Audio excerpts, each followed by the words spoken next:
ค่ะกราบสวัสดีอีฟซี่ทั้งช่องของสงกรานต์นะคะมื้อนี้จะมีแนวทางต่ำล่าวของเซียนไซว่านมาฝากค่ะ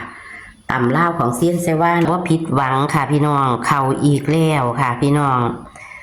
25จับคู่ให้2หาออกหา2พี่น้องสุดยอดเลยค่ะแล้วเลขติดเพิ่นกับกอดข้อกันไปทางอุบลเด้อค่ะเลขติดกับมาหาเพิ่นนิ่น2เด้อค่ะวิ่ง2เมื่อวานนี่วิ่ง2กับมาหา2ค่ะพี่น้องแล้วก็หา6หากับไปทางอุบลค่ะบ่ผิดนี่ก็ขอคนละไร่คนละแค่นะคะให้กับเซียนไส้ว่านนะคะในช่องของสงกรานต์นะคะมื้อนี้เพิ่นจะให้เป็นตัวใดเพิ่นมีเลขความฝันนำพี่น้องความฝันเมื่อวานเพิ่นกับฝันเพิ่นบ่ได้บอกแต่กับเขามื้อนี้ก็มีมาพร้อมค่ะความฝันเอา25สิงหาคม69เพิ่นจะให้เป็นตัวใดนั้นเฮาไปรับชมรับฟังกันได้เลยค่ะสวัสดีค่ะสวัสดีงามมื้อเช้าตำลาวข่อยหันตรวจเบิ่งดิหังเจ้าเข้าบ่ก็หื้อขึ้นแหมหาสองข้อหาเนี่ยโอ้หา2ไปเข้าเด้ย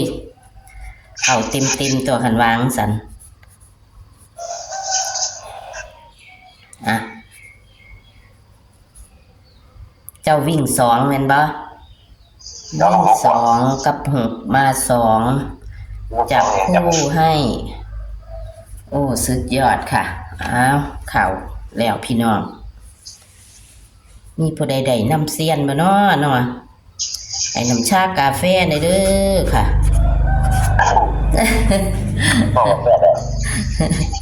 เจ้าได้บ่ล่ะ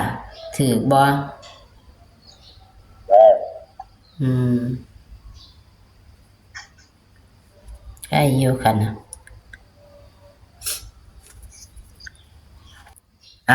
เอาเลยวิ่งวิ่งเก่าใหญ่4กับ9แม่นบ่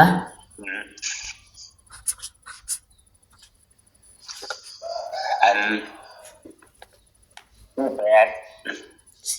48 46 47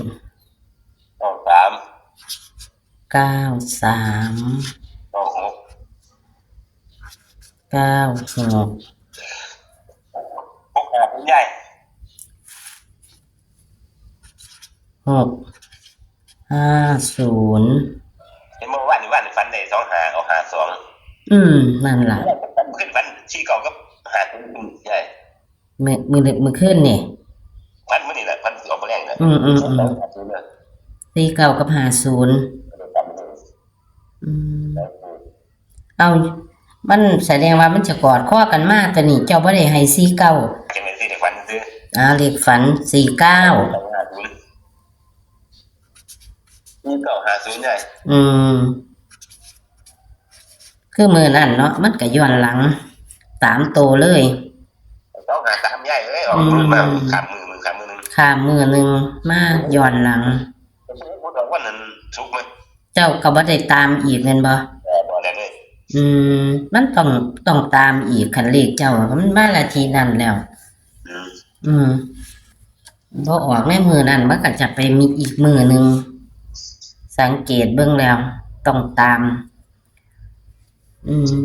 เลขฝันเนาะนี่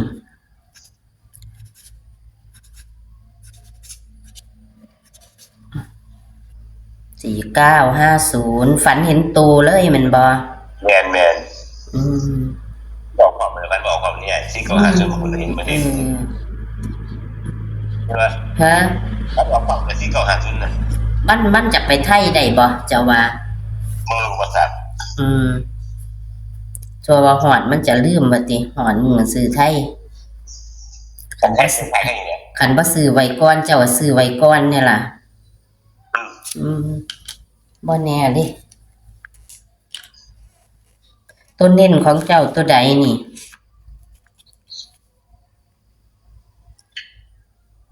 ่4กับ9เน้นตัวใด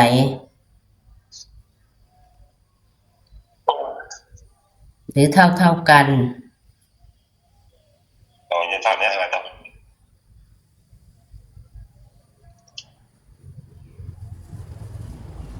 เนี่ยเอา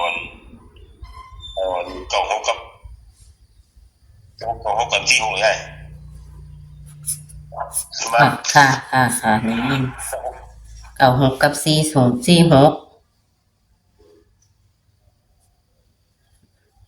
อะไรปันเดียว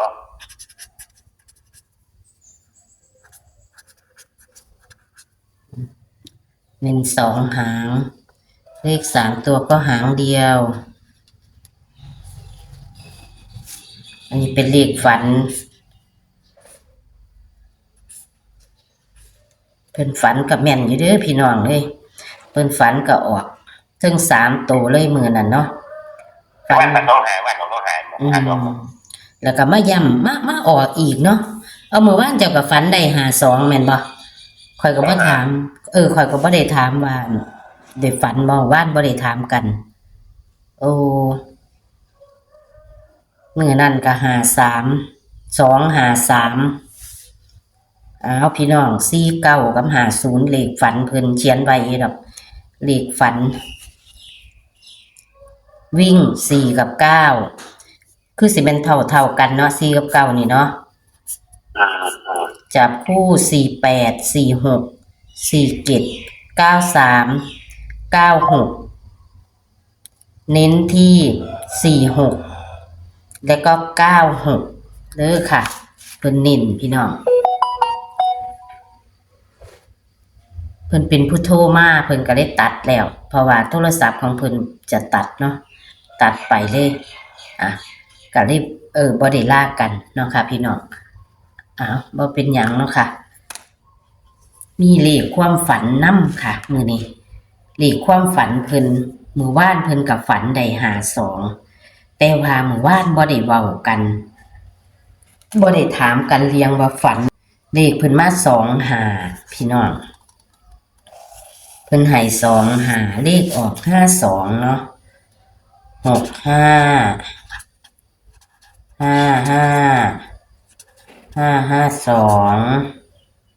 เลขออก65 552เพิ่นให้25เพิ่นเน้นที่2อีกต่างหากพี่น้องเพิ่นเน้นที่2มากของเพิ่นเลยเลขติดมี5ก็มา52มาจับใส่กันมันก็52ล่ะพี่น้องเลขติดเพิ่นก็5สุดยอดเลยค่ะเลขติดเพิ่นก็มาตัวมา5แล้ว6เพิ่นไปทางอุบลนี่พี่น้องเอา6ก็ไปทางอุบลแม่6กอดคอกันไปทางอุบลเลขติดเพิ่นเลขติด6ไปทางอุบลทางอุบลก็สิได้อยู่เด้อพี่น้องเด้อเพราะว่ามันออก65 55 52เนาะวันที่24ที่ผ่านมาจับคู่2ออก52ให้วิ่ง2เห็นบ่ค่ะฉีดใต้คือเพิ่นเน้น2เด้อค่ะตัววิ่งก็มา52ส่วนเลขติดเพิ่นให้5กับ6กับ7มา5เลขข้างเฮามา5ก็คือ52เนาะบัดนี้กอดข้อกันไปทางอุบลคือ56หรือว่า65เด้อค่ะกอดข้อไปเป็น65นะคะทางอุบลนะคะบ่พลาดค่ะวันที่25สิงหาคม69เด้อค่ะเพิ่นให้3ตัวหางเดียวกะ650เหมือนเดิมส่วนเลขวิ่งก็คือ4กับ9เสมอกันนะคะบนล่างเด้อค่ะบ่ได้เขียนบนล่างนี่ก็คือบนล่างเพิ่นจับคู่กับ48 46 47 93 96เน้นที่46และก็96ค่ะพี่น้องเลขฝันเด้อค่ะเพิ่นมีเลขฝันให้นำมื้อนั้นก็มาออกตามหลังคือ3ตัวเลยเด้อค่ะมื้อนั้น253เพิ่นให้ก็มาออกอีกมื้อรุ่นเพิ่นฝันเห็นโตเลยก็คือ4950นะคะ4950มื้อวานก็ฝันได้แต่บ่ได้ถามกัน52มื้อวานเพิ่นฝันได้พี่น้องเพิ่นก็ได้อยู่เซียนก็ได้อย่าผืออย่าพลาดเด้อค่ะ